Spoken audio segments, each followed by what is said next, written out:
حضرت سلمان فارسی رضی اللہ تعالی عنہ کا نام اسلامی تاریخ میں ایک عظیم شخصیت کے طور پر لیا جاتا ہے۔ ان کی زندگی کا سفر ایمان، قربانی اور سچائی کی تلاش سے بھرپور ہے۔ وہ کس طرح اسلام تک پہنچے اور رسول اللہ صلی اللہ علیہ وآلہ وسلم کے قریبی ساتھی بنے، یہ ایک ایسا واقعہ ہے جو ہر مسلمان کو متاثر کرتا ہے۔ حضرت سلمان فارسی ایران کے ایک مذہبی خاندان میں پیدا ہوئے۔ ان کے والد ایک زرتشتی پادری تھے اور سلمان بھی ابتدائی زندگی میں زرتشتی مذہب کے پیروکار تھے۔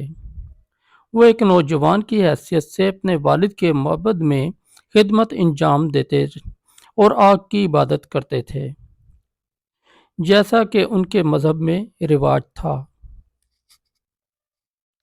ایک دن انہوں نے ایک قافلے کو دیکھا جو کسی دوسرے مذہب کا پیروکار تھا۔ قافلے والوں سے بات چیت کے دوران سلمان کو عیسائیت کے بارے میں علم ہوا۔ وہ عیسائی مذہب کے عقائد سے متاثر ہو گئے اور سچائی کی تلاش میں گھر چھوڑ کر عیسائیت کے ایک مرکز کی طرف روانہ ہو گئے۔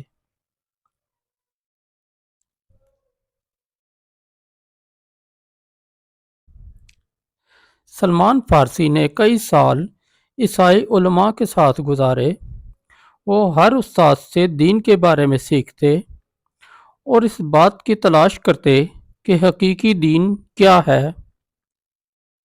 ہر استاد ان کے دل میں اسلام کی روشنی کے بارے میں کچھ نہ کچھ بیان کرتا اور انہیں بتایا گیا کہ آخری نبی صلی اللہ علیہ وآلہ وسلم عرب کے صحراؤں میں ظاہر ہوں گے۔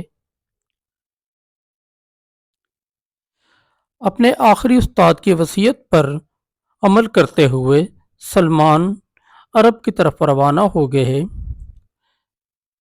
لیکن بدقسمتی سے راستے میں انہیں ایک قبیلے نے غلام بنا لیا۔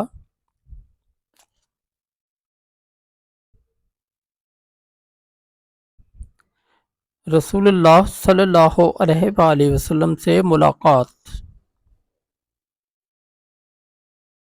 جب حضرت سلمان فارسی مدینہ میں غلامی کی زندگی گزار رہے تھے تو انہوں نے رسول اللہ صلی اللہ علیہ وآلہ وسلم کی آمد کے بارے میں سنا۔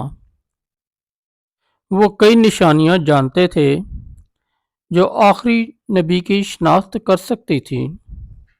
انہوں نے نبی کریم صلی اللہ علیہ وآلہ وسلم سے ملاقات کی اور ان نشانیوں کی تصدیق کی۔ نمبر 1، آپ صلی اللہ علیہ وآلہ وسلم صدقہ نہیں کھاتے۔ نمبر 2، آپ صلی اللہ علیہ وآلہ وسلم تحفے قبول کرتے ہیں۔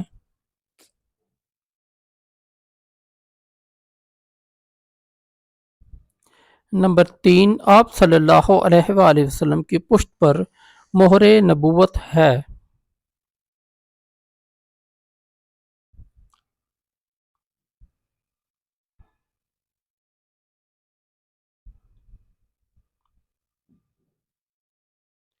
جب ان نشانیوں کی تصدیق ہوئی تو حضرت سلمان فارسی نے فوراً اسلام قبول کر لیا۔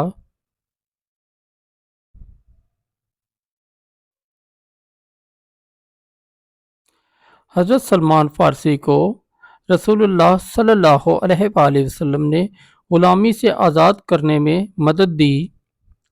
آپ رضی اللہ تعالیٰ عنہ نے غزوہ خندق میں ایک اہم مشورہ دیا کہ مدینہ کے گرد خندق کھود دی جائے، جس سے مسلمانوں کو جنگ میں زبردست کامیابی ملی۔ حضرت سلمان فارسی کی کہانی ہمیں یہ سکھاتی ہے کہ سچائی کی تلاش میں مشکلات کا سامنا کرنا ایمان کی قوت کو بڑھاتا ہے۔ ان کی قربانی اور جد و جہد ہر مسلمان کے لیے مشعل راہ ہے۔